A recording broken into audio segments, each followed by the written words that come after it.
How to purchase cat food. Choosing the right cat food is essential for your cat's health and well-being.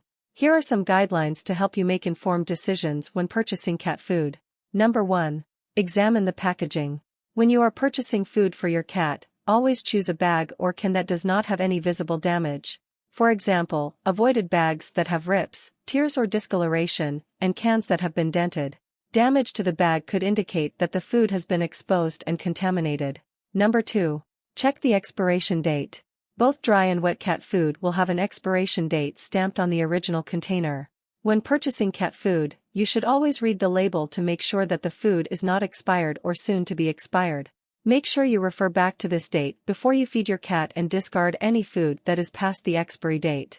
The expiration date is usually stamped on the bottom of canned foods and can be found on the bottom or side of bagged cat food. Number 3.